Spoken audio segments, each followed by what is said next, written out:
Buenas tardes a todos. Bueno, gracias por acompañarnos, gracias por estar nuevamente con nosotros en este webinar de Electromedic. Hoy vamos a hablar sobre neumonías y es un tema bastante amplio y muy requerido de acuerdo a todo este último tiempo con el tema de la pandemia, que nos es tan familiar la palabra neumonía, sobre todo, bueno, para personas como yo que no estoy dentro del ambiente de la salud. Y sé que ustedes sí, así que sé que les va a ser más que interesante. Hoy nos acompaña desde el Hospital Italiano el doctor Indalecio Carboni Viso y la licenciada Antonella Potenzoni. Así que, en principio, les voy a responder ya desde ahora, porque me están preguntando por privado si esto va a estar grabado. Sí, va a estar grabado y lo van a poder ver en nuestro canal de YouTube, en Electromedic. Y también van a recibir certificado de asistencia por haber participado de este webinar. Así que yo lo que voy a hacer es tomar luego, cuando les voy a enviar el certificado, les envío el link también como para ver este webinar en nuestro canal.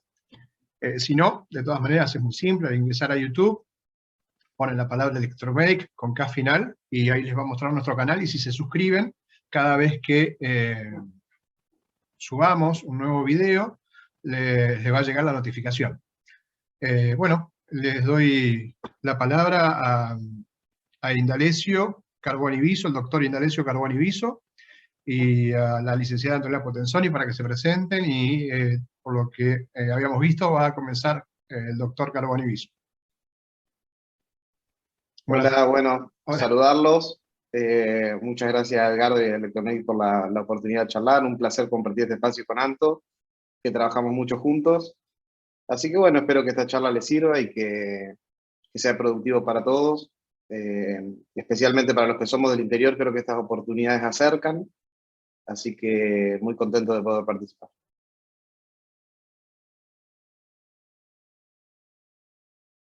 Hola a todos, buenas tardes.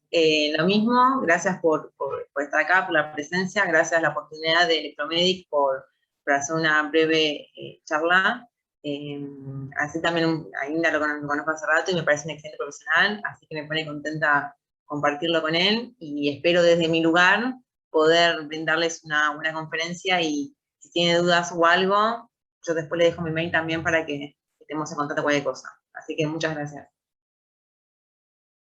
Fantástico, bueno, muy bien, muchas gracias. Gracias al Hospital Italiano, precisamente, por permitirnos compartir esto con ustedes, y bueno, es fantástico sentirnos beneficiados precisamente por tener gente de tan buen renombre, y sobre todo de una institución tan preciada y que está creciendo tanto, ¿no? Así que empezamos entonces, el doctor Indalecio Carboni. Ahí vamos a ver si la tecnología nos ayuda y les comparto pantalla.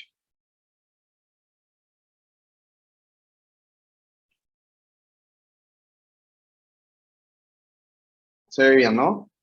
Se ve perfecto, se ve en grande, está perfecto. Bueno. Cualquier cosita que me quieran escribir al chat, lo hacen directamente, que yo me pongo en contacto acá con el doctor y con la licenciada. Buenísimo. Bueno, darles la bienvenida. Yo soy Indalecio Carbonizo, soy médico de la terapia intensiva del Hospital Italiano. Soy especialista en terapia intensiva y hice un fellowship de neumonología crítica, actualmente un fellow de investigación. Y nos convoca hoy un poco el tema de la neumonía asociada a la ventilación mecánica, así que quería dejarle algunos lineamientos generales para su identificación rápida y su oportuno tratamiento. Como sabemos, la neumonía asociada a la ventilación mecánica es una forma de neumonía adquirida en el hospital. Se define como aquella neumonía que inicia unas 48 horas después del inicio de la ventilación mecánica, y es un problema común en las unidades de cuidados intensivos que se asocia con un mayor riesgo de morbimortalidad.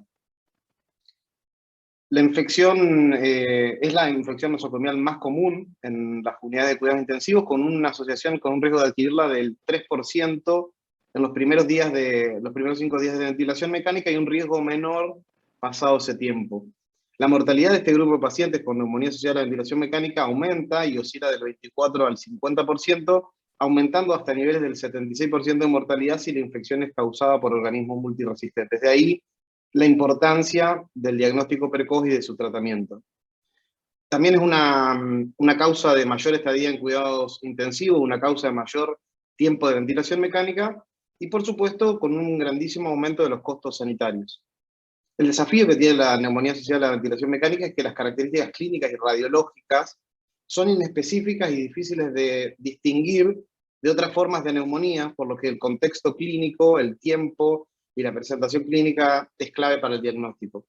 Por suerte, en los estudios epidemiológicos que se están haciendo principalmente en el hemisferio norte, evidencian que la incidencia parece estar disminuyendo por ahí por conocer un poco más la entidad, tratarla más precozmente y aplicar mejores estrategias de prevención, que es lo que va a contarles Anto en una segunda parte de esta charla. Lo importante para diagnosticar una neumonía asociada a la ventilación mecánica es entender que tiene una presentación clínica difícil de distinguir de otras formas de neumonía, que es de un inicio gradual o repentino, pero siempre 48 horas después de que el paciente requiere ventilación mecánica invasiva. Los síntomas a veces son difíciles de hallar, ya que los pacientes, la mayoría no están comunicativos, y el principal síntoma suele ser la disnea, pero sí hay signos clínicos como la fiebre, la taquipnea, el aumento de las secreciones respiratorias o cambios en la característica de las mismas, es decir, secreciones que venían siendo blanquecinas o fluidas de pronto se convierten en secreciones mucosas, purulentas, la presencia de roncus, crepitantes, todo lo que uno puede encontrar en la auscultación, obviamente en ciertos casos, aunque con menor frecuencia, la hemoptisis, la disminución de los ruidos respiratorios cuando auscultamos o el broncoespasmo. Y es fundamental entender que también se asocia a cambios en la mecánica respiratoria, para los que estén habituados a ver las curvas del ventilador o a evaluar pacientes críticos en ventilación mecánica. Lo que suele aparecer en términos de mecánica respiratoria es que requieren mayores niveles de PIP, que ventilados por modos de presión disminuye el volumen tidal, el VT, es decir, el volumen efectivo que ingresa en cada respiración, y que las presiones inspiratorias están aumentadas cuando uno lo ventila por volumen. Pero principalmente la característica de los cambios de la mecánica respiratoria es que aparece hipoxemia. Es decir, el paciente venía con ciertos requerimientos de oxígeno que cuando aparece la neumonía asociada a la ventilación mecánica suelen ser mayores.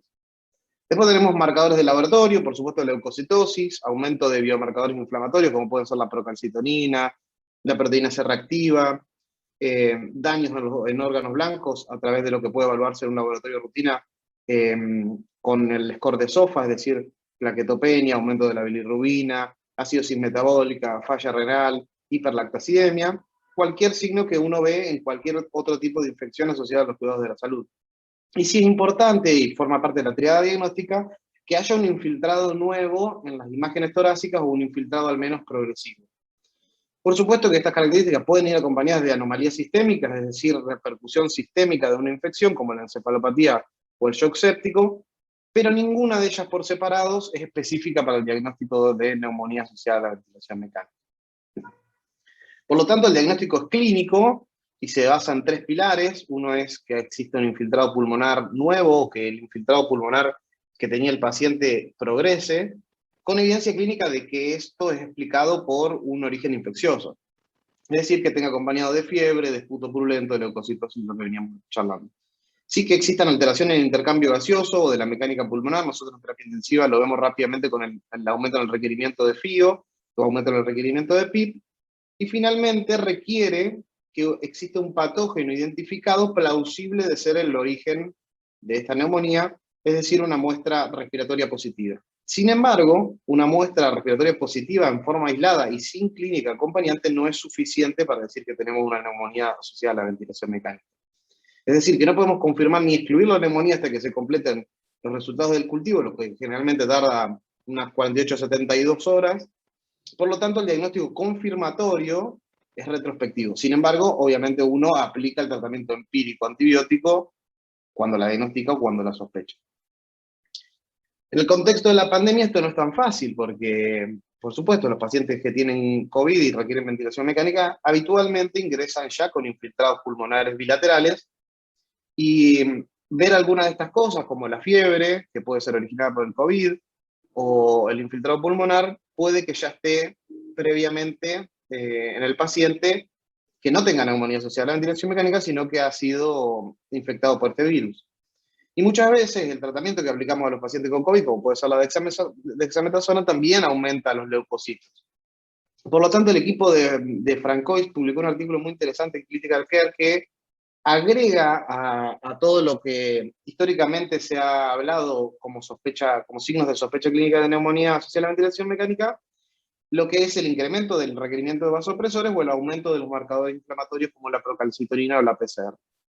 Es decir, propone este siguiente algoritmo que dice que si un paciente intercurre con una fiebre nueva o con leucocitosis o alguna característica clínica que nos haga sospechar que tiene una infección nueva, pasadas las 48 horas desde el inicio de la ventilación mecánica, uno debería tomar cultivos, entre los que debería estar incluido un cultivo de secreciones, se cultivo de una muestra respiratoria baja, y un hemocultivo, un par de hemocultivos, y se pregunta luego si existe en este paciente hipoxemia severa o hipoxemia nueva e inestabilidad hemodinámica. En el caso de que esto exista, sospeche neumonía asociada a la ventilación mecánica e inicie tratamiento antibiótico, y si por el contrario esto no existe, porque la sospecha de neumonía asociada a la ventilación mecánica es baja, porque por ejemplo no tiene un infiltrado nuevo o no hay cambios en la oxigenación, pensar que el foco infeccioso puede estar en otro sitio, es decir, un foco extrapulmonar, como puede ser una sepsia catéter o una infección urinaria.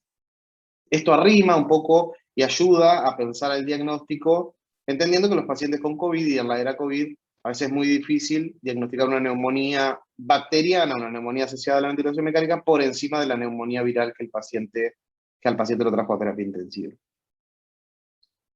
En 2013, con este problema del diagnóstico, el CDC, o sea, el Centro para las Enfermedades de Estados Unidos, emitió algunos criterios para la definición de eventos asociados a la ventilación mecánica, que un poco trajo confusión, porque describió algunas condiciones asociadas a la ventilación mecánica, con nombres como condición asociada a la ventilación mecánica, posible neumonía asociada al ventilador, infección relacionada al ventilador, con un algoritmo bastante complejo de aplicar en forma de pie de cama, y que no están destinados a ser utilizados en el manejo clínico, en el día a día del paciente de terapia intensiva, sino que están determinados a utilizarlos como vigilancia epidemiológica. Por lo tanto, el diagnóstico, como les dije recién, es clínico y está basado en la plausibilidad clínica dada por la fiebre, la leucocitosis y las alteraciones en el laboratorio, un infiltrado nuevo progresivo y el rescate del germen ya en forma prospectiva para ser analizado en forma retrospectiva.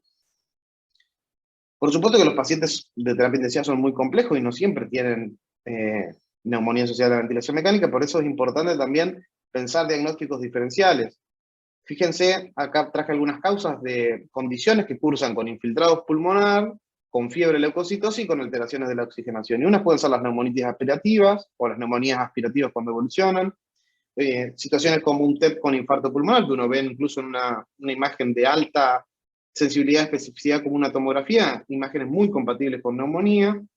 La hemorragia alveolar, la contusión pulmonar, si el contexto es de un paciente cursando un politrauma, algunos cuadros de toxicidad por droga, y por supuesto el conocido síndrome de distrés respiratorio del adulto en terapia intensiva, el síndrome de distrés respiratorio agudo, que puede coexistir con la neumonía asociada a la ventilación mecánica, ya que la neumonía es una de las causas del síndrome de distrés respiratorio agudo. Es una de las etiologías posibles que explican que los pacientes en terapia puedan evolucionar a distrés. Y también es desafiante en términos de la radiología. Fíjense que traje algunos ejemplos de esta revisión muy interesante de un libro de Essentials of Internal Medicine, que tiene algunas imágenes teóricas, luego unas imágenes radiológicas y finalmente imágenes tomográficas. Y fíjense que el primer diagnóstico de difícil caracterización es poder diferenciarlo de una atelectasia. La atelectasia también cursan con imágenes que parecen bloques neumónicos, que habitualmente no tienen broncograma aéreo, que es el signo característico de la neumonía en forma tomográfica, pero que nos pueden confundir clínicamente o radiológicamente sobre todo con una neumonía, porque una atelectasia sin duda es que cumple al menos dos de los criterios de neumonía, uno que es un infiltrado nuevo y el segundo es que seguramente tiene alteraciones en la oxigenación o aumento en el requerimiento de PIB. Sin embargo, si uno ve que el paciente tiene atelectasia, no debería por qué alterar el laboratorio y tampoco debería tener, por supuesto, fiebre. Otras condiciones pueden ser, fíjense, las metástasis pulmonares. En este caso uno conoce la historia del paciente, tiene que ajustar el diagnóstico al paciente que uno tiene. Algunos infiltrados intersticiales tipo nodulares.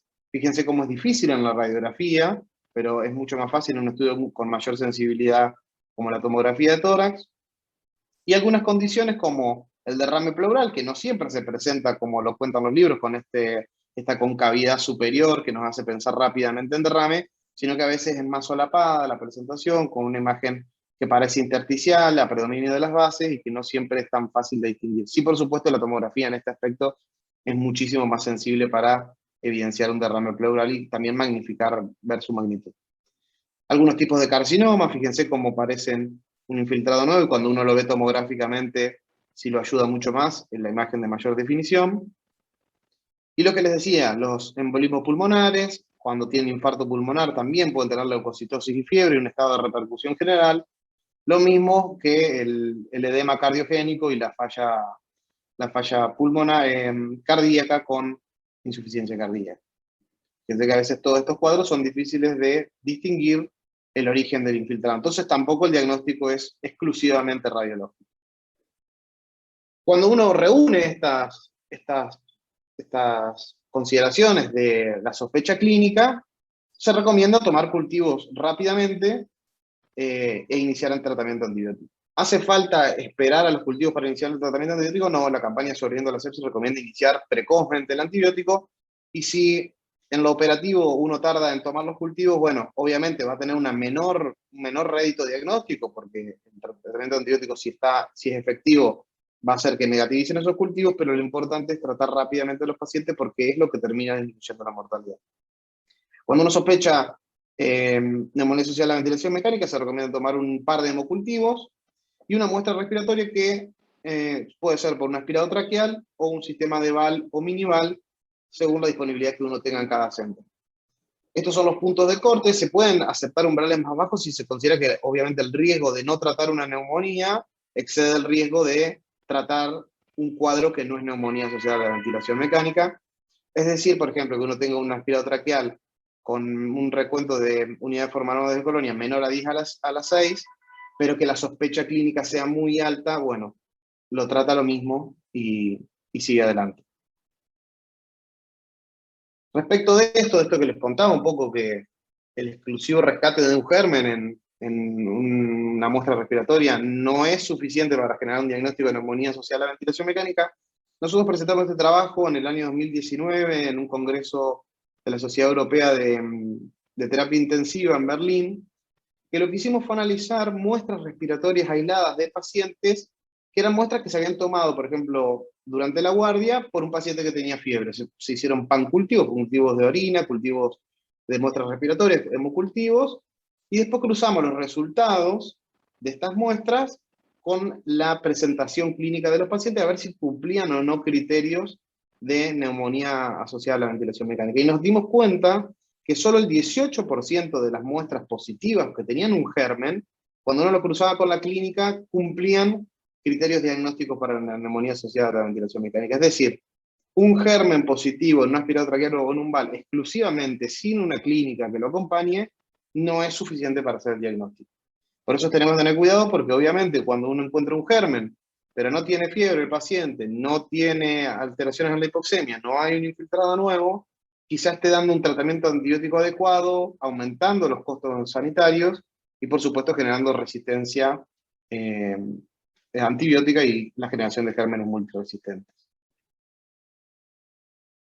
Este sistema de aspirado traqueal cerrado, esto es un trabajo que publicamos en la Acta Colombiana de Cuidado Intensivo, una revista latinoamericana, un sistema que evaluamos para tomar una muestra de aspirado traqueal en forma mínimamente invasiva y con poco riesgo para el personal sanitario al recolectar la muestra. Entiéndase que esto fue en la era COVID, y las maniobras de toma de muestra con broncoscopía, es decir, con un lavado bronquialveolar, que es el VAL, están bastante desaconsejadas por las sociedades internacionales por el altísimo riesgo que genera el operador de contagiarse con COVID y el alto riesgo de dispersión viral y aerosolización.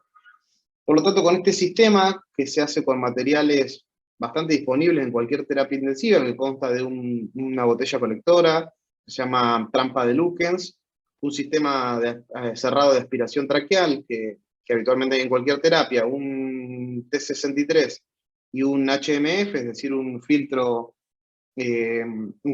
para la humedad y un filtro bacteriano viral, no hace falta que sea un HMF, pero puede ser un bacteriano viral convencional. Armar este dispositivo que permite tomar una muestra en forma cerrada y que esos gérmenes, y sobre todo si el paciente es COVID, no aerosolicen en el aire. ¿Qué encontramos cuando evaluamos el sistema? Primero, que ningún operador se contagió de COVID, lo cual es lo más importante. Y segundo, que los resultados de este sistema nos cambió la decisión médica y la conducta médica en el 66% de los casos. Es decir, si sospechábamos COVID y el hisopado era negativo, pero queríamos hacer un aspirado traqueal para ver si tenía COVID diagnosticado por una muestra respiratoria baja, encontramos que algunos eran verdaderos positivos, otros eran verdaderos negativos, y también encontramos que rescatábamos gérmenes para confirmar neumonía asociada a la ventilación mecánica, o bien para descartarla, es decir, no encontrábamos gérmenes y suspendíamos tratamiento antibiótico, o bien lo ajustábamos si había un germen sensible.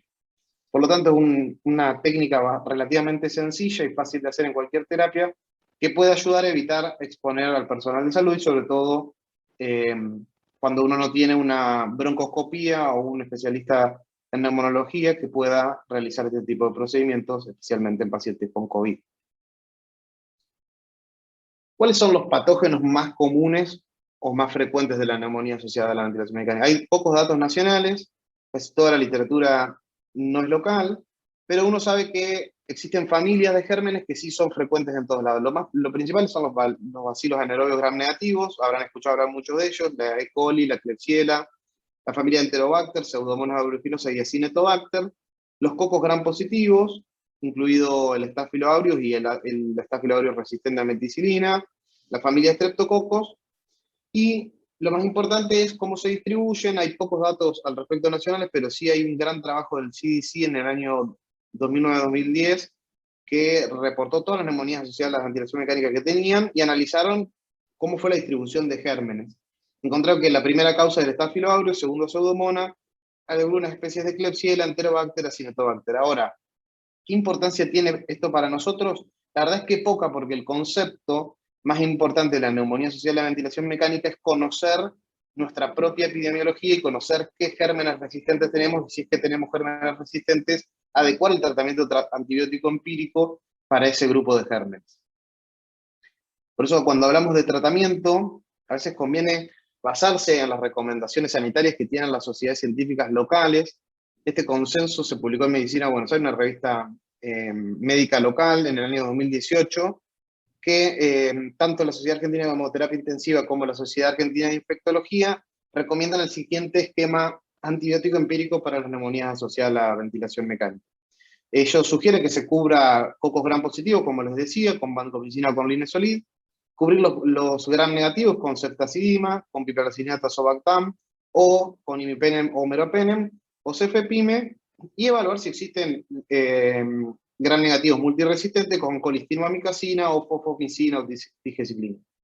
Lo que ellos observan es que la mayoría de las unidades críticas es probable que, acorde a la epidemiología local, se requiera al menos 2 antibióticos para la neumonía asociada a la ventilación mecánica, pero sobre todo recomiendan adaptar el esquema empírico inicial a la flora predominante en cada terapia intensiva.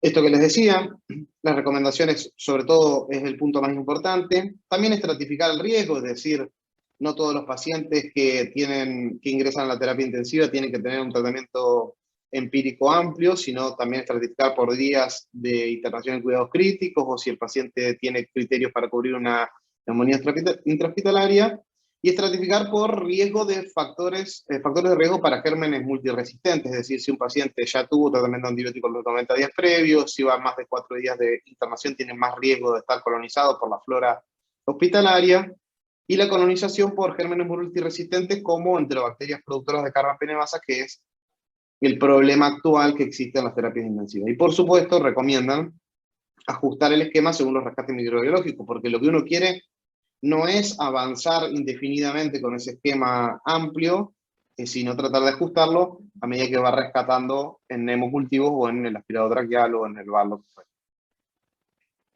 Sí es importante también conocer la incidencia local de las tasas de neumonía asociada a la ventilación mecánica, así como las tasas de infecciones asociadas a los cuidados de la salud de otro origen, como pueden ser la infección urinaria o las neumonías, las bacterias asociadas a catéter.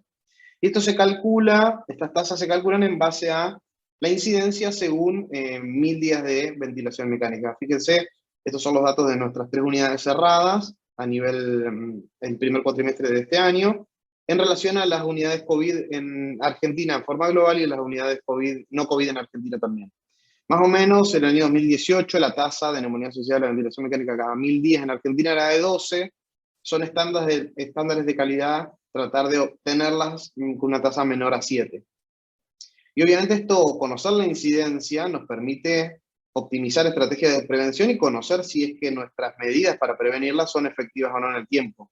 Porque como se dice en gestión, no podemos mejorar lo que no se mide. Por eso es importante conocer si este problema existe y avanzar hacia, por lo menos, su mitigación, aunque no podamos erradicarlo completamente.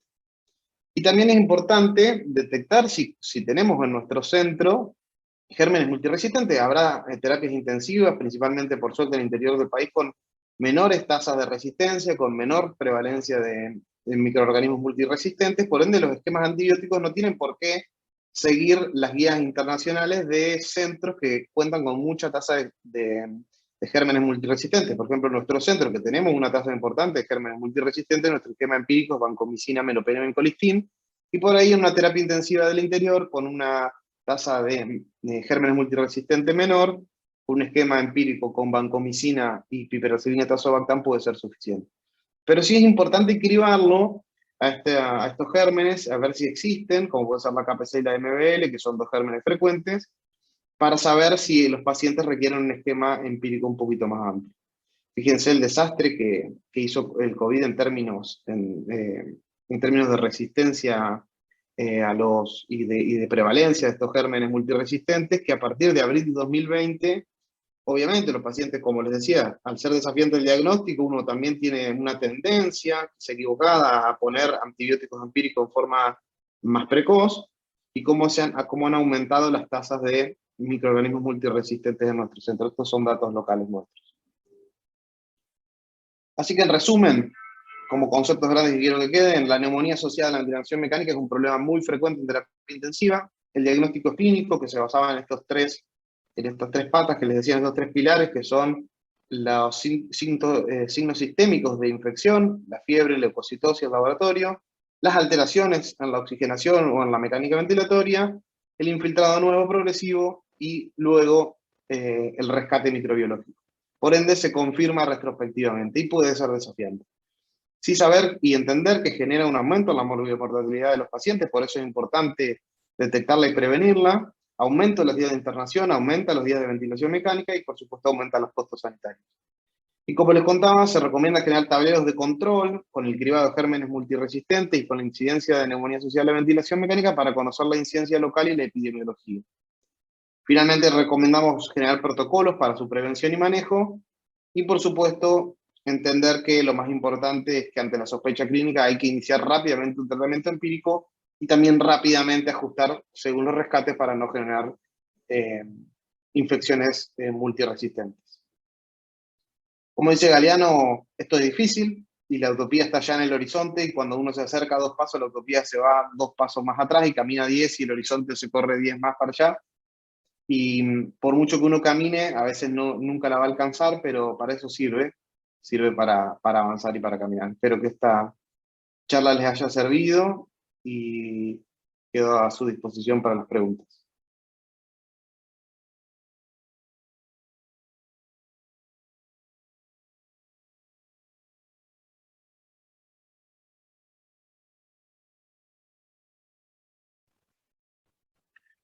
Bien, Indalecio, a ver. Celia López pregunta, buenas tardes, muy buen evento, felicitaciones. Hago una pregunta, ¿qué filtro antibacterial es el indicado para respiradores en neonatología? Acá veo evidentemente que no estuviste en nuestro webinar sobre ventilación en neonatología. Pero bueno, a ver si puede ayudarnos Indalecio. Le pasaste la falta ahí. Le pasé la falta y no se la iba a dejar pasar, así no. Bueno, mira, yo no hago neonatología, nosotros usamos los filtros bacteriano-virales en los adultos, que son los filtros electrostáticos de alta eficiencia, los convencionales, que los colocamos ahora en la era COVID, en la rama inspiratoria y expiratoria, y sí usamos un HMF después de la rama ENI, porque también sirve obviamente no solo como filtro, sino también como humidificador pasivo. Pero bueno, también con la altísima incidencia o requerimiento de ventilación mecánica protectiva, es decir, a menos de 6 mililitros kilo, también usamos mucho humidificador activo, es decir, ese último HMF a veces no lo usamos. Bien. A ver, ¿quién más tenemos? Bueno, muchos saludos, muchos agradecimientos. Melissa dice, hola Indalecio, ¿crees que con un sistema de control de infecciones se reduciría la incidencia de las neumonías por ventilación mecánica, ¿no? La forma en la que colocamos las tubuladuras incide, ¿deberíamos hacerlo de forma estéril? No le puedo robar las respuestas a Anto, que ahora les va a contar, Bien. pero No, está bien, entonces está bueno. pero sí estoy muy de acuerdo con eso que dice sobre generar políticas de prevención de la neumonía asociada a la ventilación mecánica y sobre todo generar estadísticas. Me parece que eso es fundamental en el manejo de una terapia intensiva, que todo es tan dinámico, tan rápido, y que los pacientes cambian, y que a veces tenemos altas o mucho giro cama, y nos perdemos de ver la película global de lo que pasa en un mes, por ejemplo. Es decir, si uno tiene estadísticas locales, tanto de la resistencia de los gérmenes, como de las características de la familia de gérmenes que uno puede encontrar, o lo que les digo, las tasas de incidencia, puede empezar a pensar mecanismos, incluso los que tenga disponibles, algunos son muy sencillos, otros no tanto, para ver si esas pequeñas intervenciones que hacemos reducen la incidencia. Ahí me parece lo más interesante es eso, pensar cómo uno a nuestra unidad podemos generar estadísticas locales para ver si esto existe o es un problema frecuente o no, antes que estar a ciegas, porque uno puede empezar ahora a tomar medidas, pero por ahí no es un problema tan frecuente en su unidad. Entonces, por ejemplo, una unidad que tiene un giro cama o ventilación mecánica menos de 48 horas, probablemente la neumonía asociada a la ventilación mecánica no sea un tema muy frecuente si es una terapia postquirúrgica exclusiva. Ahora, en una terapia intensiva clínica, que los pacientes, por ejemplo, tienen COVID, que suelen llevar unos 15 a 20 días de ventilación mecánica, sin duda que esto es un problema que hay que abordar. Así que me parece espectacular, sí, generar estadística es fundamental para plantear soluciones.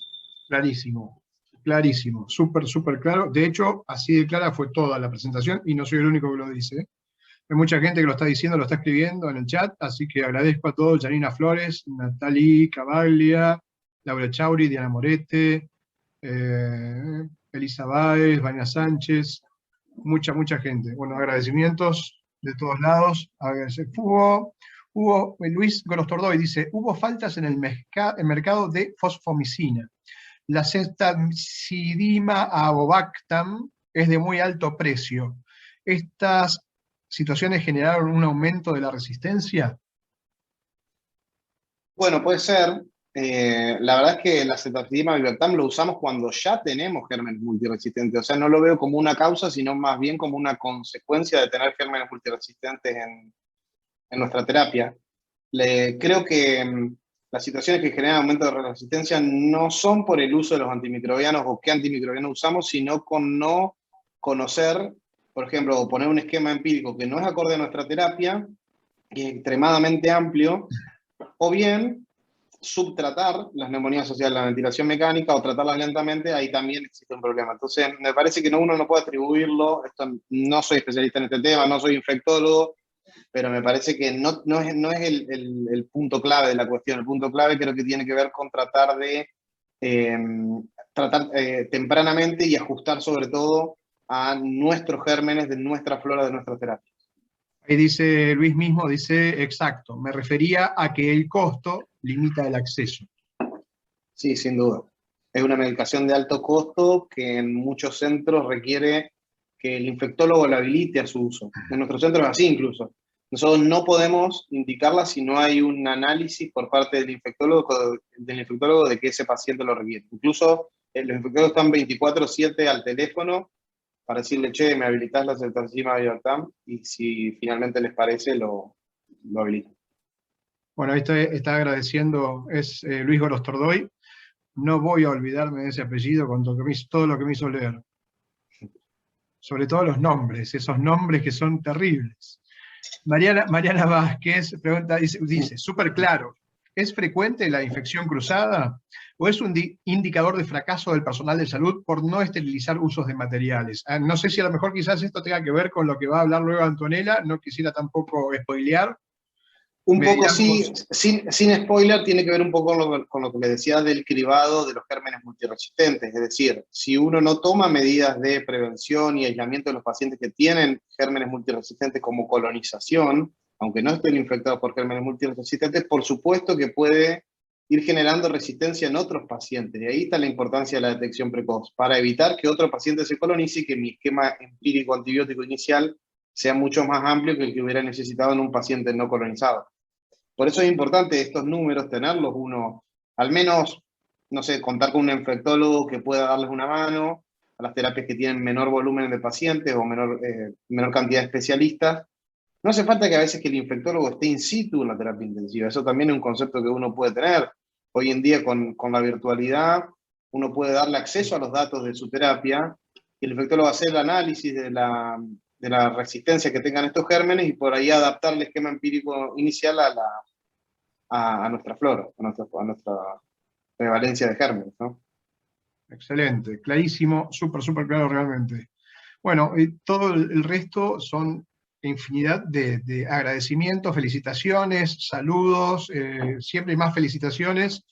Creo que son todos argentinos, por lo menos, pero de todo el país, y quizás haya gente también de fuera de la Argentina, pero no, hoy no lo especificaron, otras veces lo especifican, como casi siempre lo ponen desde qué lugar están saludando, desde dónde están.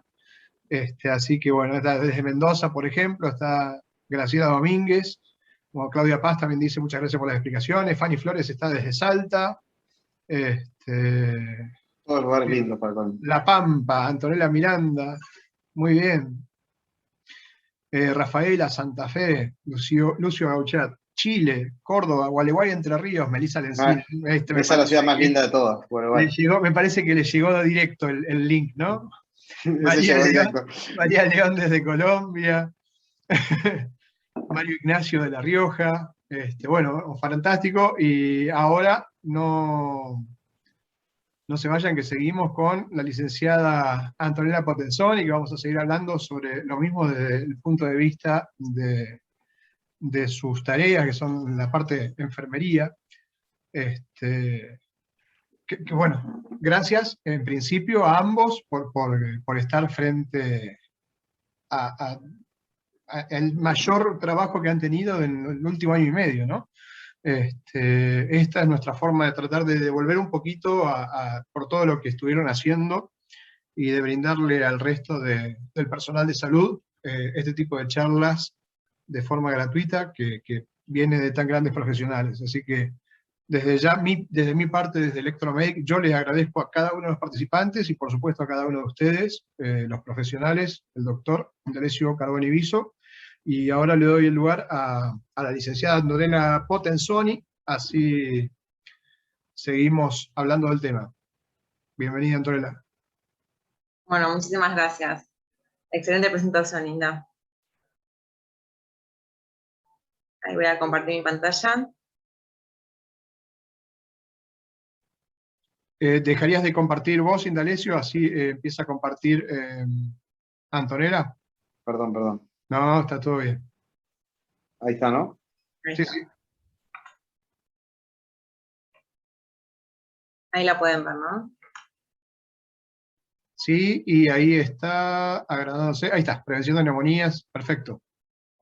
Muy bien. Bueno, muy bien. Buenas tardes a todos y todas. Soy Antonella Potenzoni, soy licenciada en enfermería, como bien dijeron recién, soy residente de enfermería en cuidados críticos del Hospital Italiano. Bueno, yo voy a tener el placer de contarles un poco sobre la prevención de las neumonías asociadas a la ventilación mecánica.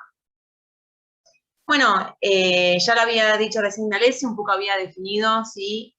Cómo era la definición de la neumonía asociada a la ventilación mecánica, ¿sí? Lo importante de saber de esta neumonía es que las neumonías es una de las infecciones intrahospitalarias más frecuentes que suceden en las unidades de cuidados intensivos, y que lo que hace esta neumonía es aumentar los días de estadía del paciente en la terapia intensiva, aumentar los días de ventilación mecánica, aumentar obviamente los costos, ¿no? de la unidad de cuidados críticos, y aparte aumenta la mortalidad del paciente, ¿sí? Así que este creo que es uno de los puntos claves que uno tiene que tener al momento de hablar sobre neumonías asociadas a la ventilación mecánica, ¿sí? No es algo menor, sino que es algo que debemos tenerlo presente al momento de pararnos frente a un paciente que está con ventilación mecánica. Hay dos tipos de clasificaciones, ¿sí? De neumonía. Se puede hablar de neumonía precoz, cuando sucede dentro de los 5 días de inicio de ventilación mecánica, y la neumonía tardíaca es aquella que sucede después de los 5 días de ventilación mecánica.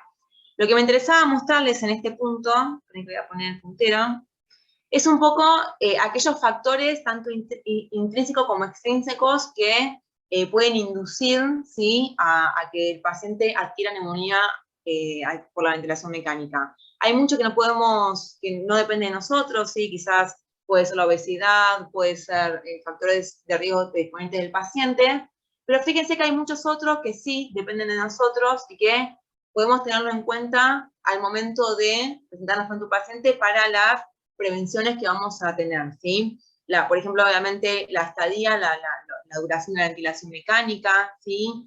El tema del manejo que tenemos frente al paciente con los cuidados tanto de la ventilación mecánica, ¿sí? Esto del uso de relajantes musculares, se hace una broncoscopía, ¿sí? La posición del paciente. Todos estos factores, ¿sí? Son factores que van relacionados con el manejo nuestro del paciente en la terapia intensiva, y que hay que tenerlo en cuenta al momento de querer prevenir estas neumonías, ¿sí?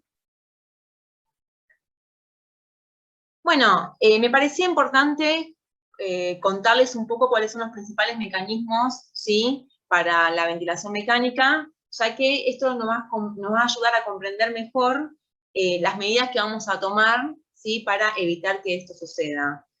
Así, ampliamente, hay 3 mecanismos, ¿sí? Una es por la vía aspirativa, ¿sí? Que son aquellas secreciones que vienen procedentes de orofaringes o del estómago, que por microaspiraciones, ¿sí? Van ingresando a los pulmones, a las vías aéreas, y esto puede predisponer a un aumento, a una neumonía de ventilación mecánica.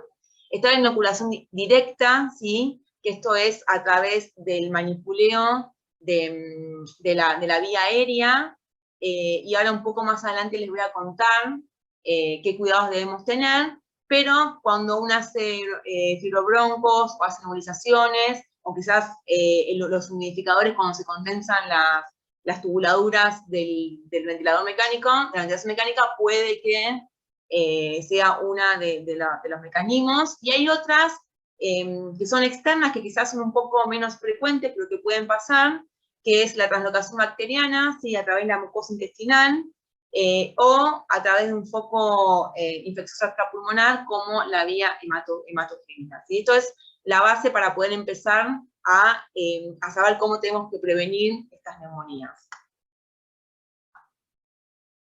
Bien, acá traje el programa VIDA, ¿sí? Que es un programa oficial del Ministerio de Salud y de Desarrollo de la Social de la Nación, en donde este programa lo que hace es diferentes centros hospitalarios de la ciudad suben los datos a esta plataforma, y lo que hace este programa es reclutar todos estos datos, ¿sí? Entonces tiene de forma sistemática cuáles son las infecciones que hubo dentro de todos estos hospitales, infecciones hospitalarias en la Argentina. Esto un poco a lo que hablaba Indalecio, lo que pasaba en nuestra terapia del Hospital Italiano. Acá es un poco más general, ¿sí? Un poco más global. Lo que quería mostrar que la neumonía en las unidades de terapia intensiva de todo el país es algo que sucede muy a menudo. Se reportaron en 2018, un 14%, ¿sí?, de las neumonías, ¿sí?, en base a más o menos 11.000 días, por días de ventilación mecánica de pacientes. Así que esto es algo que sucede en todas las terapias intensivas, y que quizás uno dice que, bueno, que a veces es imposible evitarlo, pero si uno puede manejar con la prevención, ¿sí?, intentar que esto no suceda, ¿sí? Y acá también un poco lo que contaba Indalecio, estos son las principales bacterias que el Programa Nacional de Infecciones Hospitalarias de Argentina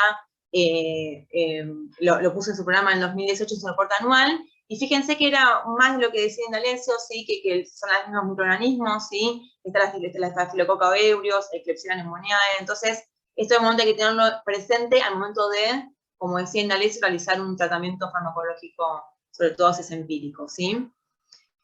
Bien, en esto no me voy a detener, porque lo explicó Indalecio. Lo que yo quería decir de esto es la importancia de poder reconocer rápidamente, ¿sí?, que el paciente tiene una neumonía, ¿sí?, para poder realizar un tratamiento antibiótico adecuado dentro de las próximas horas, ¿sí?, lo más rápidamente. Son esos pacientes que una vez instala la ventilación mecánica, después de 48 horas empieza con fiebre, empieza con leucocitosis, ¿sí?, tiene un deterioro de la gasometría. En esos pacientes uno tiene que prender la lamparita, ¿sí?, apuntar el foco y diagnosticar o no, en caso de que sea una neumonía asociada a la ventilación mecánica. Importante, ¿sí?, esto de poder detectarlo a tiempo. Bien, y acá está lo que es las medidas farmacológicas que uno va, las medidas no farmacológicas, que es lo que vamos a hablar un poquito en este ratito, ¿sí? Hay un proyecto que me imagino que más de uno lo conoce, que se llama Proyecto de Neumonía Cero, ¿sí?, que es una propuesta que se está realizando junto con la Sociedad Española de Medicina Intensiva, las unidades críticas y unidades cardiológicas en Europa, que lo que hacen es proponer intervenciones multifactoriales, ¿sí?, de diferentes aplicaciones de medidas, de paquetes de medidas, para prevenir las neumonías relacionadas a la ventilación mecánica, ¿sí? Y el objetivo principal de este proyecto es poder disminuir la tasa de neumonías asociadas a la ventilación mecánica a 9 episodios por 1000 días de ventilación mecánica. ¿Y por qué traigo a colación esto? Porque a partir de esto es en que nosotros en el Hospital Italiano tomamos una serie de medidas e intervenciones, ¿sí?, que llevamos a cabo dentro de nuestra terapia intensiva. Los elementos básicos que tiene el proyecto, ¿sí?, es un paquete de medidas específicas, un bundle de prevención de neumonías asociadas a la ventilación mecánica, un programa de seguridad integral, módulos de formación, ¿sí? Lo que ellos dicen es que es muy importante que aquellas personas que están manipulando o están atendiendo a un paciente tengan la formación necesaria para poder realizarlo. Un sistema de registro de tasas, ¿sí?, porque lo mismo que decía Indalecio antes, si yo no registro lo que sucede dentro de mi terapia, posiblemente nunca detecte cuál es el error y pueda trabajar en ello. Y obviamente un sistema de registro de cumplimiento, porque es importante supervisar si el paquete que uno aplica es llevado a cabo o no por los diferentes profesionales que están dentro de la terapia intensiva. He aquí que le traigo el bundle que utilizamos nosotros en la terapia intensiva para la prevención de neumonías, ¿sí?, asociadas a la ventilación mecánica. Esto es basado en lo que les contaba recién, ¿sí?, basado en la evidencia, y lo que se hace este paquete de medidas, ¿sí?, es lo que vamos a desarrollar dentro de estos próximos minutos. Hay 5 puntos importantes, pero van a ver que hay otros más que se relacionan con esos 5 puntos que también hay que llevar a cabo. Uno es el tema de elevar la cabecera entre 30 a 45 grados, el otro es realizar la higiene bucal, ¿sí?, después vamos a ver cuál es el antiséptico que más se recomienda. Obviamente implementar la ventilación invasiva siempre que sea necesario, realizar una vacación de sedación en forma diaria y hacer la prueba de ventilación espontánea diaria. Esto es los 5 puntos que nosotros usamos dentro de nuestro bundle de neumonía asociada a la ventilación mecánica, pero van a ver que además de esto realizamos otras cosas que creo que un poco están dirigidas a las preguntas que estaban haciendo recién, que creo que la vamos a poder contestar acá. Bien, vamos a empezar con esto de elevar la cabecera entre 30 a 45 a 45 grados, ¿sí? ¿Cuál es la finalidad de elevar la cabecera? Es esto de disminuir el reflujo gastroesofágico, ¿sí? Y la aspiración que puede generar una neumonía. Hay un estudio, ¿sí? Este es uno de los estudios, de los tantos que hay, que me pareció quizás el más importante, ¿sí? Que lo que era un estudio multicéntrico, que lo que hizo fue estudiar, agarraron 89 pacientes, ¿sí? Estos pacientes lo que tenían eran pacientes que tenían presión arterial, que tenían una escala de Glasgow menor a 9 y que tenían más de 7 días de ventilación mecánica. Agarraron 89 pacientes que cumplían con estos requisitos, a 39 lo pusieron en una posición semi-Fowler y a otros 47 lo pusieron en posición supino, y lo que llegaron a la conclusión es que aquellos pacientes que tenían la posición semi-Fowler presentaron menos neumonía asociadas a la ventilación mecánica, ¿sí? A partir de acá es cuando se utiliza la recomendación, ¿sí?, de la posición semi-Fowler para mantener a los pacientes con la cabeza elevada, ¿sí? Esto se puede llevar a cabo siempre y cuando no haya una contraindicación en esto, ¿sí? Que sea un paciente neurológico, o paciente específico que tenga que estar con la cabecera a 0 grados, pero si no hay contraindicación, ¿sí?, tiene que estar con la cabecera entre 30 y 45 grados, ¿sí? Lo importante, lo ideal sería realizar la comprobación una vez por turno, o cada vez que uno cambia al paciente, ¿sí?, para higienizarlo, para bañarlo, por alguna procedimiento que tiene que hacer, también luego debería de volver a comprobar esta posición. Nosotros, al menos en la terapia del hospital italiano, utilizamos esta forma, ¿sí?, de evaluación de la cabecera.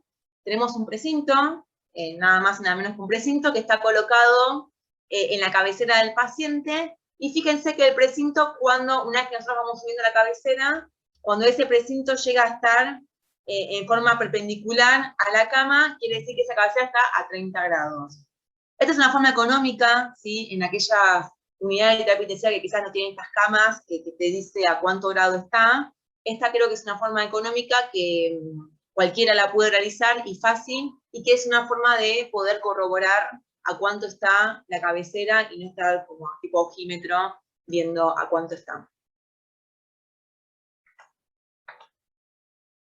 Bien, obviamente esto del destete, del winning rápido del paciente, lo primero que lo ideal es intentar evitar la ventilación mecánica invasiva, ¿sí?, y internar al paciente en una ventilación mecánica no invasiva, pero en caso de que esto no suceda, lo que uno tiene que hacer es tener un protocolo de weaning, ¿sí?, para tener al paciente los menos días posibles con sedación y con ventilación mecánica, ¿sí? Para esto lo ideal es hacer una valoración diaria de la retirada de la sedación en aquellos pacientes en los que es posible poder realizarlo, realizar una valoración diaria de la extubación del paciente, usar protocolos de weaning, de ventilación mecánica. Hay estudios que dicen que aquellos lugares en donde tienen protocolos, ¿sí?, sobre el weaning de la ventilación mecánica y el weaning de la sedación, es más efectivo esta retirada de sedación y de extubación. Y las pruebas de respiración espontánea se puede hacer, depende cómo esté el paciente, se puede hacer con pacientes que tienen TUNT, con presión de soporte, con CPAP, ¿sí?, según corresponde a la clínica del paciente o los antecedentes que este paciente tiene. Acá les dejé, yo no sé si lo logran ver bien, porque a mí me aparece la barra arriba, pero bueno, lo que les dejé acá fue cuál es nuestro protocolo de vacación de sedación. Nosotros tenemos un protocolo en la terapia intensiva de vacación de sedación diaria, que como la palabra lo dice, es una vacación, es un cierre de la sedación que se hace todas las mañanas, a las 8 de la mañana, la hace por lo general el enfermero, en aquellos pacientes que no presentan ninguna contraindicación. Aquellos pacientes que no tienen hipertensión mayor a 15 minutos mercurios, aquellos pacientes que no tienen bloqueantes neuromusculares, que no tienen elevados requerimientos de soporte ventilatorio, o que no tienen algún otro tipo de contraindicación, lo que se le hace es realiza la vacación de sedación diaria, se le suspende todo tipo de sedación, se la apaga, vamos a la bomba y se la apagamos, le reducimos al 50% los opioides, ya sea la morfina, el fentanilo, si tiene Precedex o desmetomidina también se reduce, y lo que se hace es se evalúa al paciente, ¿sí? Si durante ese transcurso del tiempo el paciente no presenta un delirium, no presenta algún problema respiratorio, se lo puede dejar despierto un gas de -1, ¿sí? Y lo que se hace es que se quede con ese opioide al 50% como lo dejamos. En caso de que el paciente necesite, ¿sí? que quizás tenga un delirio positivo, o requiera que se le prenda la sedación, se le vuelve a prender, pero se le prende al 50% de lo que lo tenía inicialmente. Por ejemplo, si tenía Propofol a 10 y morfina a 10, se le apaga el Propofol, se le deja la morfina a 5 mililitros hora y se evalúa. Si yo es necesario que vuelva a prender ese Propofol, lo voy a prender a 5 mililitros, no a 10, ¿sí? Entonces, de esa forma lo que hacemos es evitar que el paciente tenga sedación más tiempo de lo que realmente necesita. Y les puedo decir, realmente, esto es opinión personal, que funciona, o sea, realmente funciona. Estoy casi segura que la gran mayoría de las terapias lo debe hacer, pero aquel que no lo haga, creo que es una buena forma de comenzar a hacerlo. Cualquier cosa, si después esto lo necesitan, me lo pueden pedir y se los paso, porque es un protocolo que realmente nos sirve, a nosotros nos sirve. Bien, dicho esto, vamos a pasar a otro de los puntos importantes que tenemos que valorar en un paciente que está ventilado, que es el control de la presión del tapón de neumotaponamiento, el balón de neumotaponamiento. Todos saben que la función del balón es evitar la fuga de aire, ¿sí? De la vía aérea, y evitar que la mucosa orotraqueal ingrese a la tráquea, ¿sí? Por eso está estudiado que debería estar ese valor entre 20 a 30 centímetros de agua, ¿sí? Yo acá le dejé imágenes. Este es aquel que tiene el famoso CAP para poder medirlo, lo puede medir, y si no hay una forma de poder hacerlo convencional, ¿sí? Que es con un manómetro de un tensiómetro, la adaptan a una llave de 3 con cualquier guía que la cortan, y eso también sirve para poder hacer a través del balón testigo la medición del neumotaponamiento, ¿sí?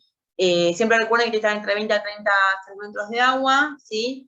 Si está a menos de 20 centímetros de agua, se corre el riesgo de que toda la saliva pase a la vía aérea y se produce una neumonía sangrante mecánica, y si supera los 30 centímetros de agua, puede lesionar la mucosa traqueal y se puede producir una necrosis, ¿sí? Esto todo el mundo lo sabe, pero está dentro de nuestro paquete de medidas de prevención. Bien, higiene de manos, algo muy básico y que quizás uno lo tiene muy incorporado, pero al momento de trabajarlo no está tan incorporado, ¿sí? Y recuerden que uno tiene que hacerse la higiene de manos de forma estricta, ¿sí? Durante los 5 momentos, los famosos 5 momentos que ya todos conocemos, pero también antes de manipular la vía aérea, ¿sí? La higiene de manos es una recomendación para la prevención de todo tipo de infecciones, ¿sí? Y también está incluida dentro de las neumonías a ventilación mecánica. Recuerden que el uso de guantes no reemplaza el lavado de manos y tampoco evita la transmisión de microorganismos. ¿Qué quiero decir con esto? Hay estudios que demuestran que la transmisión cruzada de microorganismos es un causante o un factor de las neumonías a ventilación mecánica. Así que es importante tener en cuenta esto de la higiene de manos y como decía recién Indaleza hace un rato, esto del equipo, ¿no? Que uno necesita al momento de detectar que un paciente tiene un microorganismo multiresistente y ¿no? Uno respetar las medidas que uno necesita al momento de atender a ese paciente. Así que esto es una de las medidas quizás muy básicas, pero una de las más importantes, y que a veces uno la tiene como tan incorporada que se olvida, pero es una de las más importantes. Bien, y acá un poco, perdón. Lo que quería decirles, me quería afinar un poco en lo que es el tema de la higiene bucal, ¿sí? Lo que le decía recién, que una de las formas de poder evitar las neumonías a ventilación mecánica es a través de la higiene bucal. ¿sí? Está o sea, todas las microaspiraciones que se realizan de orofaringe o bucofaringe, sí, que pueden ir al tracto respiratorio, es el principal mecanismo que produce las neumonías a la ventilación mecánica, y por eso es muy importante el tener presente la higiene bucal. Lo que uno busca a través de la higiene bucal, más que nada a través de esa higiene que uno hace de forma mecánica, ¿sí? Lo hace uno con la mecánica, es poder retirar toda esta placa bacteriana que se encuentra dentro de la boca, ¿sí? Retirarla lo más que se pueda, y poder dejar la menor cantidad de placa bacteriana que no es patogénica para la ventilación mecánica. Acá les dejo un pequeño cuadrito que un poco explica la patogénesis, ¿sí? de por qué se puede suceder esto. Y es un poco lo que dice que cuando se realiza una intubación del paciente, lo que hace es el reflejo de oxígeno, no permite que el paciente tenga ese reflejo de oxígeno, ¿sí? Entonces hace que se produzca esa sequedad en la boca, que disminuye el efecto que capaz tiene en protección a la saliva, y lo que hace esto es facilitar la colonización orofaringia de estas bacterias que son patogénicas, que son agentes patogénicos, ¿sí? En los pacientes hospitalizados. Por eso la importancia de que nosotros a aquellos pacientes que están intubados le realicemos la higiene bucal. Importante para todos los pacientes que están hospitalizados, pero sobre todo para aquellos que tienen un tubo endotraqueal y que obviamente están sedados y no pueden realizarlos ellos solos. Otro punto importante junto con la higiene bucal es qué tipo de antiséptico podemos utilizar. Ahora les voy a mostrar un estudio, de darles la información correspondiente. Lo importante es realizar esta higiene y esta decontaminación de la cavidad oral, ¿sí? Y que sea un antiséptico para poder disminuir la colonización de estas bacterias, ¿sí? Que se encuentran dentro de la boca. Al momento de poder realizar la higiene bucal, es importante elevar la cabecera de la cama, ¿sí? Que esté siempre entre 30 y 45 grados, y esto que les contaba recién de hacer la higiene de forma mecánica, ¿sí? Pasar todo lo que es las encías, lo que es la lengua, el paladar, ¿sí? Es muy importante realizar la higiene completa, ¿sí? Y posteriormente también hay que aspirar, o sea, hay que aspirar para poder sacar todos esos mocos que se encuentran dentro de la boca. ¿Cada cuánto se hace la higiene bucal? Una vez por turno, ¿sí? Una vez por turno, o cuando si el paciente lo necesita más veces, también se puede hacer más veces.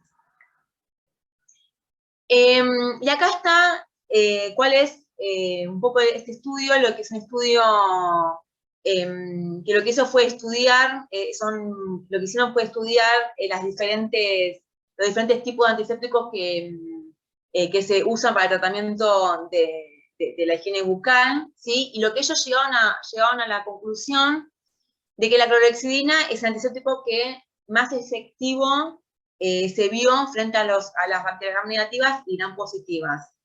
Por eso lo que uno recomienda es, a la hora de realizar una higiene bucal, es hacerlo con clorhexidina. Si bien hay diferentes antisépticos, hay muchos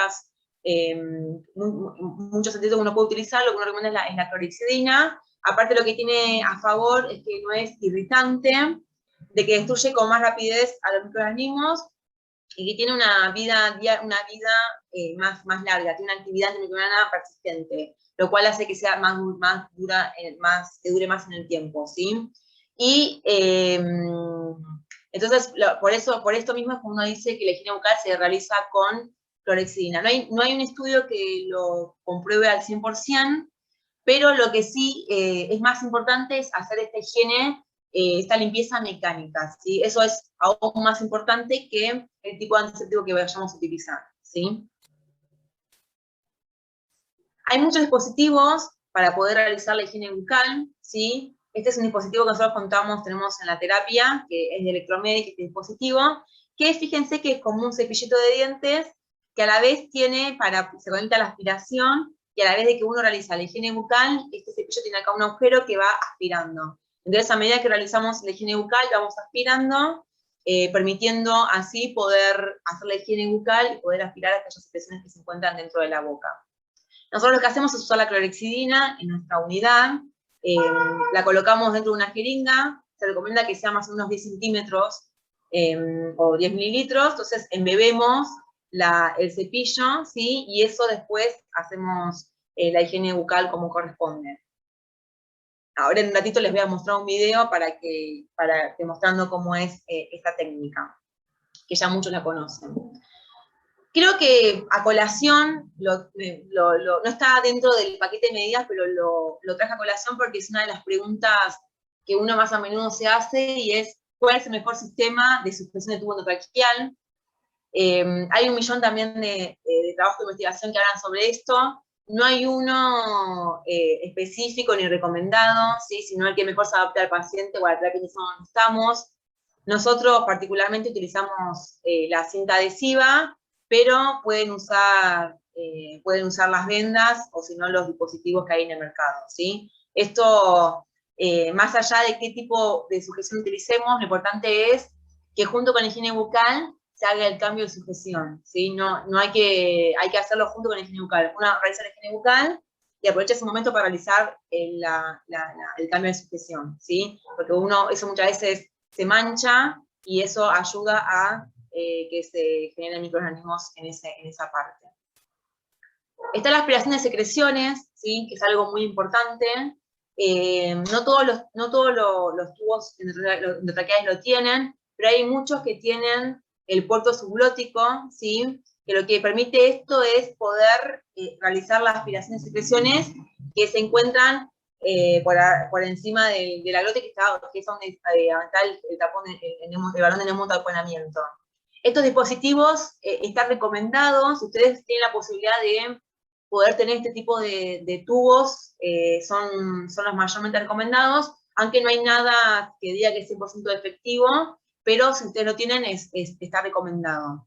Sí es importante realizar es el tema de la aspiración cerrada. Creo que también la gran mayoría de las terapias hoy en día las tienen, pero lo ideal sería tener un sistema de circuito cerrado para poder evitar el manipuleo del circuito, ¿sí? En caso de que esto no fuese así, lo recomendable sería hacer una aspiración de secreciones de manera estéril, ¿sí? Y aquellos que tienen los tubos con la aspiración subglótica, siempre hay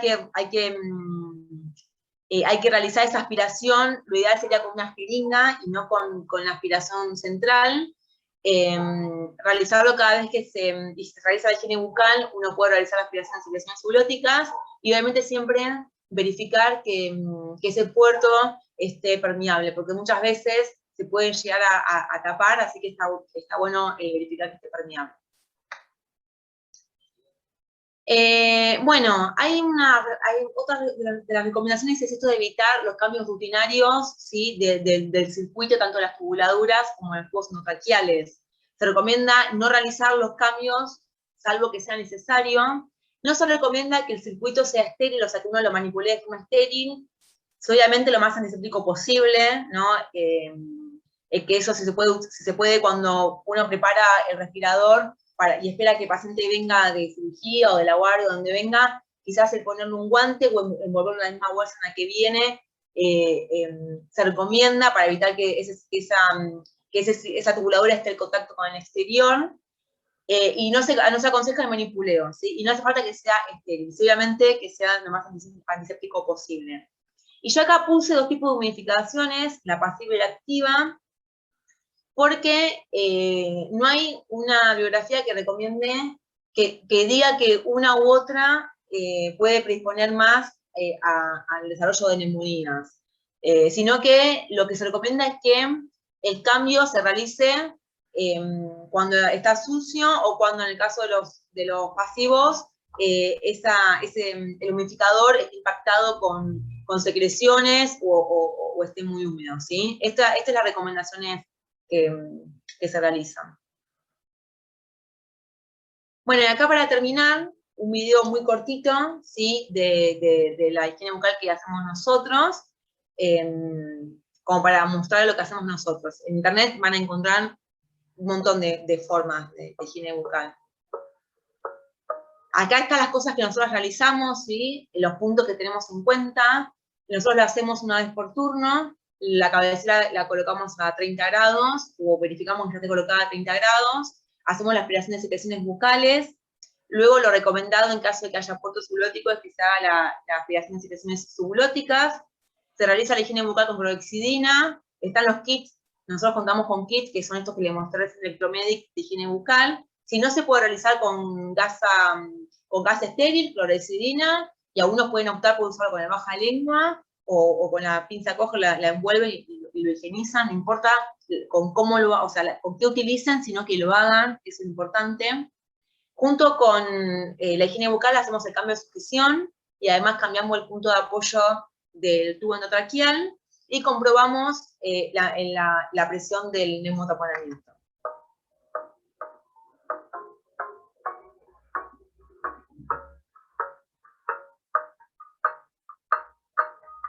Entonces, si hay higiene bucal en el paladar, en las encías, en la lengua.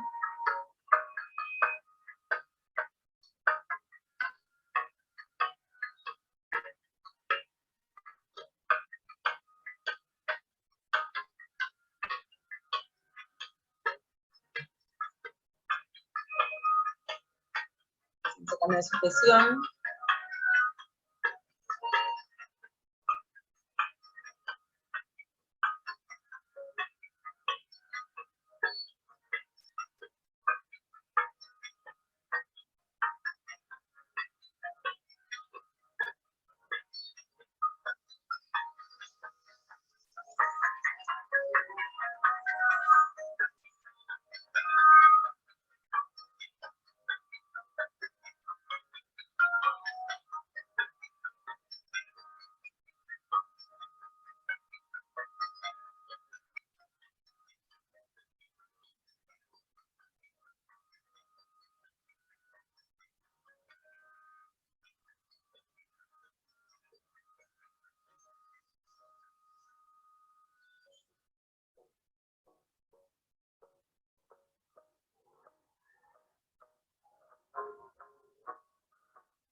Nosotros en nuestra institución usamos la cinta adhesiva, que es la que mejor resultado nos dio en pacientes ventilados.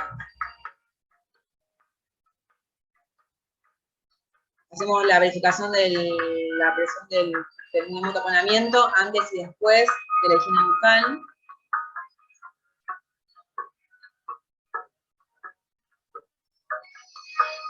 Y le colocamos la fecha del turno. Esta es la forma en que nosotros realizamos la higiene bucal en nuestra institución. Bueno, muchísimas gracias. Les dejo mi mail, antonella.potenzoni@hospitalitaliano.org.ar, por si les queda alguna duda que acá no podamos charlar, o por si necesitan algo, y cualquier cosa nos puede contactar ahí.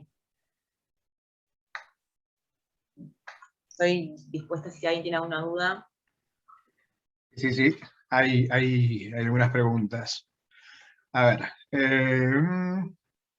Roberto Manuel Muñoz Villalobos pregunta, ¿la valoración de la sedación lo harían con RAS o con la vincha bis? Bien, nosotros la valoración de sedación en pacientes al momento de la valoración de sedación, el paciente lo hacemos con el RAS. Colocamos vincha bis en algunos pacientes específicos que necesitamos saber que tiene una sedación profunda. Si no, lo hacemos con el RAS, más si lo vamos a vacacionar. Ok. Entonces quiero comentar algo. ¿Querés dejar de compartir, Antonella? Así aparece Indalecio cuando habla. Perfecto, ahí estamos. Sí, Indalecio.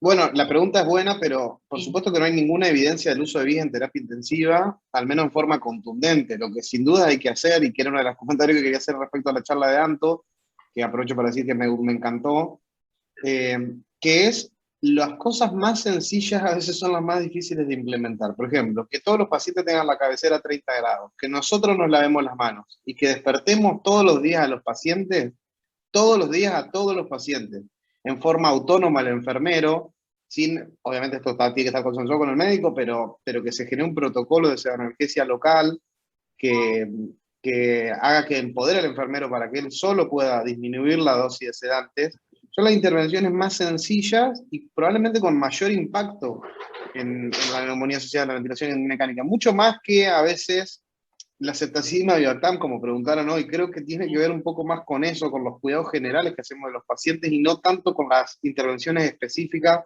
o por ejemplo un monitor de DIS como si nos va a solucionar el problema de que no despertamos a los pacientes. Creo que es mucho más sencillo, incluso en términos de la complejidad que tenemos, pacientes muy, muy graves, muy complejos, mucho más sencillo el manejo cuando uno lo piensa, me lavo yo mejor las manos, aíslo a los pacientes que tengo que aislar, despierto casi siempre a todos los pacientes, excepto muy pocas contraindicaciones, y me parece que va por ese lado, que es más sencillo de lo que parece, aunque lo más sencillo a veces cuesta más implementar.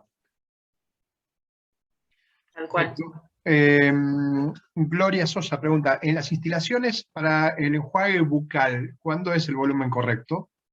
Son 10 mililitros o 10 centímetros el volumen correcto. Perfecto. Siempre se puede después aspirar si quieren para que no quede nada. Entiendo. Estela Maris Singuri Gamón, ¿qué otro antiséptico se puede utilizar si no hay clorexidina? Bien, esa es una buena pregunta. La bibliografía habla de muchos antisépticos, inclusive también recomienda antibióticos. El que se puede utilizar, que es la iopovidona, que es un uso controvertido, pero la bibliografía también la recomienda. Igualmente, la clorexidina, creo que es, por lo que decía, es la más económica, y es la que más uno tiene a disposición, porque es el famoso Tracouch, lo que te compran, te venden en cualquier lado.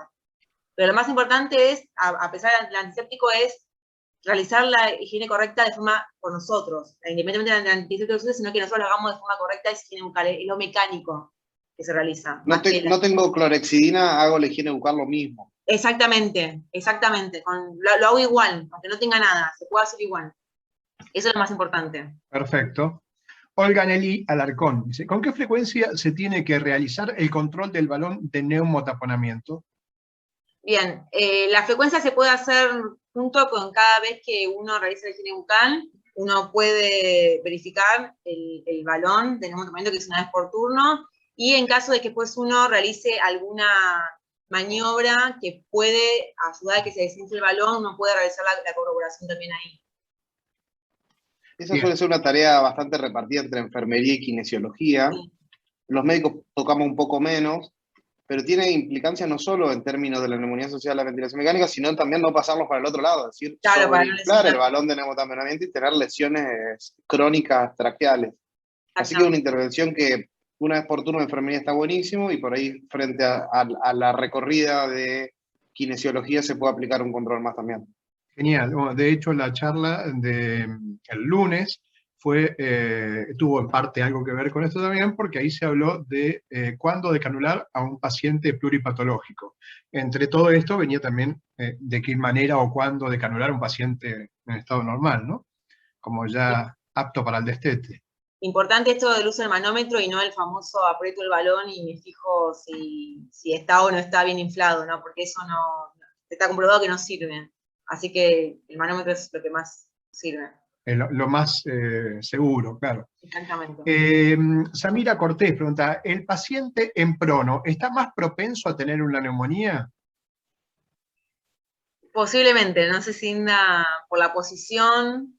Mira, para mí sí, pero ¿por qué? No creo que haya ningún estudio que lo evalúe, pero me parece que nos cuesta más hacer una correcta higiene bucal, ya no contamos con la cabecera a 30 grados, probablemente los cuidados de enfermería, los cuidados médicos sean un poco más dificultosos, pero tiene que ver más con esto, al paciente no lo vamos a ocasionar de la sedación, tiene que ver más con esto que con la posición en prono per se. Creo que tiene que ver con los cuidados de la prevención, con esto de poder despertarlos todos los días, y no tanto con un riesgo microbiológico per se, más que por los cuidados que podemos darle. Entiendo, perfecto. Apto para pacientes con COVID, pregunto por la posición prono recomendada en COVID con neumonía bilateral. ¿Cómo no entendí? No entendí yo tampoco. No sé si Evidentemente la pregunta fue incompleta porque hizo la pregunta sobre algo que se estaría hablando durante la exposición y no puso la pregunta completa, sino sobre el tema que estaban hablando. Quiso preguntar si tenía que ver con Gelapto para la paciente con COVID. Ángeles Chamorro, te invito por favor a que me completes de qué estábamos hablando en ese momento, así te pueden responder correctamente la pregunta, ¿puede ser? Mientras tanto seguimos con la pregunta de Sebastián Navarro. ¿El uso de circuito cerrado de aspiración disminuye la incidencia de neumonía? No te puedo decir 100% que lo disminuye, es uno de los factores que sí, que evita que suceda. Así que sí, al tener un circuito cerrado uno no manipula la vía aérea y claramente eso sí va a ayudar a que disminuya la incidencia. Sí. Tiene que ver con eso, con la manipulación que uno puede hacer de los circuitos y lo otro con el riesgo que también puede generar para el personal, ¿no? Especialmente en COVID, la aerosolización. O sea, no solo pensemos en el paciente, sino también nosotros los operadores y la exposición que puede tener. Creo que la pregunta técnica es difícil de decir sí o no, si una intervención como esa disminuye la neumonía asociada a la ventilación mecánica. Yo preferiría tenerlo antes que no, que tener que desconectar el circuito y entrar con una sondita para aspirar, sin duda que prefiero tener un circuito cerrado. Sí. Bien, perfecto. Bueno, vamos a ver acá. Romina Gómez pregunta, ¿medición de residuo gástrico también forma parte de las medidas? Nosotros, a través, la medición del residuo gástrico creo que es un tema aparte, pero hay estudios que comprueban que no tiene ningún beneficio en el paciente la medicina del residuo gástrico, así que no está dentro de las medidas. Nosotros no lo aplicamos y somos pro de no realizar la medicina del residuo gástrico porque se comprobó que perjudica más al paciente que los beneficios que le produce, y únicamente a nosotros no sirve para nada. Hay estudios que lo avalan. Creo que es un tema aparte que tendríamos que hablarlo en este momento, pero no está dentro del paquete de medidas, no. No está, perfecto. Al menos no está recomendado en forma generalizada y estandarizada. Por ahí habrá que evaluar algún caso en el que uno pueda tener algún beneficio con la medición, pero habitualmente en una forma global, sistemática y estandarizada, no. No. Bien. Roberto Emanuel pregunta, ¿en qué momento es recomendable el uso de mordillo? Ninguno. Sí, nosotros el mordillo la verdad es que no lo usamos. Es más, creo que me atrevo a decir que no lo recomendamos. Nosotros no te podría dar una respuesta certera porque la verdad es que nosotros no lo usamos. Si el paciente está poniendo mucho el tubo, quizás uno tiene que elegir otras medidas para que el paciente no muerda el tubo, verla en la agencia, ver si tiene dolor, ver más el confort del paciente antes de que le ponga un mordillo para que no me muerda el tubo. Me parece que yo apuntaría más a eso. Mira, la verdad es que si un paciente muerde el tubo probablemente tenga que ver con un regular manejo de la pseudoanalgesia, más que con una cuestión mecánica de que sea una norma que los pacientes muerdan el tubo. Además, piense que si ponemos un mordillo, probablemente tengamos lesiones bucales, lesiones dentarias, y no terminemos de evitar que el tubo se pueda clinquear o deformar por la mordedura. Y entonces, casi diría que, claro, y bueno, en términos de neumonía, además creo que es peor. O sea, diría que casi no hay ninguna recomendación para usar un mordillo, excepto que uno lo pueda hacer una situación heroica, que cuando uno hace una situación heroica, ya algo se hizo mal antes, porque si vino alguien a salvar la situación, no hay un paradigma que está claramente establecido para todos al menos. Entonces diría que tiene que ver con otro manejo, más que en la urgencia uno poner algo en el paciente en la boca para que muerda el tubo. Creo que no se puede recomendar de ninguna forma. Entiendo. Roberto mismo pregunta, ¿qué conviene más en la sujeción del tubo? ¿El uso de cinta o de venda? Bien, eso creo que es más, nosotros por lo general usamos la cinta, según paciente, hay pacientes que por X motivo, quizás quemados o que tienen mucha barba, usamos la venda, pero eso, hay un montón también de trabajo de investigación sobre eso, no hay nada recomendado más a gusto de protocolo del hospital o a gusto personal de cada uno, y obviamente siempre evaluando el tipo de paciente. Pero cualquiera de los dos, mientras se haga bien, es válido. Bien, bien, bien. Gonzalo Jiménez pregunta, ¿es recomendable que tengas las tubulares trampa de agua en paciente que no tenga COVID? Perdón, ¿me puedes repetir que no escuché? No sé si está bien escrita también o si yo estoy leyendo mal. ¿Es recomendable que tengas las tubulares trampa de agua en pacientes que no tenga COVID? La trampa de agua se puede colocar, si la quieren colocar no está mal, aunque tenga o no tenga COVID. Eso también creo que a disposición de los protocolos que tengan en el hospital. Si la quieren colocar no está mal. No es que sí o sí tiene que estar. Entiendo. Respecto a la de las tubuladoras, que había quedado una pregunta de Meli, ahí dando vuelta, Ah, que de la... no la quise spoilear a Anto, creo que lo dijiste en un momento de la charla. Respecto a los Sí. tubuladores, se recomienda que las tubuladoras sean descartables inicialmente. Si no contamos con descartables, que al menos el proceso de esterilización esté verificado, o sea, que por lo menos que yo sepa que cada vez que esterilizo, todo el circuito que va a esterilización sea el correcto, pero sin duda que descartable es mejor. Lo de la trampa de agua no hay recomendaciones, la verdad que agregar espacio muerto a la tubuladura nunca termina de beneficiar, mucho más si tiene líquido.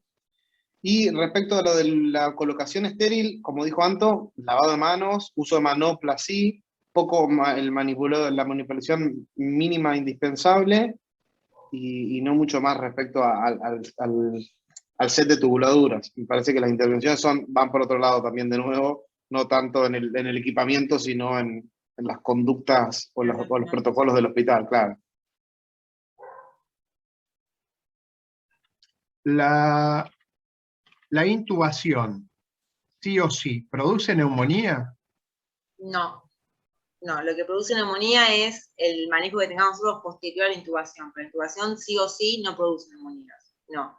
Sí es predisponentes, pero no es que sí o sí si se intuba tiene una neumonía. Es más, al menos nosotros en la terapia tenemos mucha gente intubada, inclusive ahora con el COVID, y me atrevo a decir que en relación a los intubados que tuvimos, tuvimos pocas neumonías.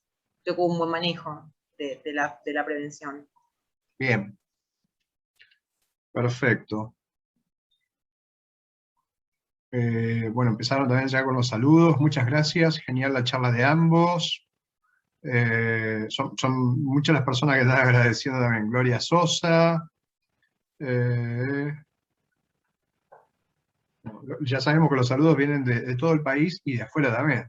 Así que nosotros agradecidos a ustedes. Laura Charri también, esa excelente charla, gracias a todos. Veo que está por ahí, si no se fue aún, Néstor Bertoia. Así que evidentemente tiene que ser seguramente quien te va a acompañar, ¿no? Indalecio. Los dos lo conocemos bien a Néstor. El miércoles que viene ahí estaremos Me imaginé, hablando de Prono. me imaginé por la sonrisa también de Antonella. Bien, a ver, vamos a comentar entonces que esto sería para el próximo 1 de septiembre. Creo que el próximo miércoles. El próximo miércoles, 1 de septiembre, vamos a tener otro webinar que va a ser con el doctor Indalecio Carboni Viso y el licenciado digo bien, Néstor Bertoia. Ahí está diciendo, en la próxima estamos, sí, es él, es él. Es él, así que le voy a pedir que se desmutee, así aparece. Y también para saludar. Yo, en principio, por supuesto, una vez más, mil gracias al Hospital Italiano, mil gracias a ustedes, y sobre todo muchísimas, pero muchísimas gracias a todo el público, los participantes, los asistentes, y sobre todo por el gran respeto que han tenido, porque la verdad que es fantástico. Eso siempre se nota. Juan Mercedes Noemí me está saludando, Nadia, Marcela y Pilar, María León, Claribel Estefanía, Néstor, si estás por ahí, me parece que... Sí, Edgardo. Hola Edgardo, ¿cómo estás? Hola, ¿cómo estás? Anto, ¿cómo andan? Bien, Nada, bien. agradecerles primero a ustedes por organizar estos encuentros y por invitarnos, simplemente mostrar cómo trabajamos nosotros y con toda la colaboración que nos dan ustedes. Así que en la próxima estaremos de vuelta hablando de Prono, a los que quieran invitar, y si pueden difundir esto, para nosotros es mucho mejor. Toda información es bienvenida. Y de nuevo, muchas gracias a Edgardo y a la gente de Electromedic por todo esto. Así que nos vemos en la próxima. Te agradezco, Néstor. Ahí me confundí, te puse directamente como anfitrión, así que te voy a agradecer si tocas en mi nombre y tocas más y me pones como hospedador nuevamente a mí, así yo puedo mantener la coordinación. Mil gracias, Néstor, y nos estamos viendo el próximo miércoles. Así que bueno, el próximo miércoles, como comenté, el tema entre el doctor Indalecio Carboni Viso y el licenciado Néstor Bertoia va a ser decúbito prono y todo lo que eso conlleva. Que también está siendo nombrado tanto desde el tema desde hace un año y medio, ¿no? Así que los esperamos a todos. Una vez más, mi agradecimiento enorme para ustedes y para todos. Así que bueno. Un placer y muchas gracias por la oportunidad. Siempre es lindo compartir con colegas y este intercambio creo que aprendemos, nosotros siempre lo decimos, aprendemos mucho más de las preguntas y nos obliga a repensar las cosas que hacemos en este intercambio, así que feliz y agradecido. Tal cual, y siempre está bueno tener un espacio más cuando son gratuitos que permite esto, ¿no? Que podamos interactuar lo que no es nuestras experiencias y las experiencias de los demás. Así que nada, súper agradecida, gracias a Edgardo, a Electromedic y a todos los que están acá presentes. Un placer. Muchas gracias y seguimos en contacto. Muchas gracias a todos. Hasta luego. Chao. Adiós.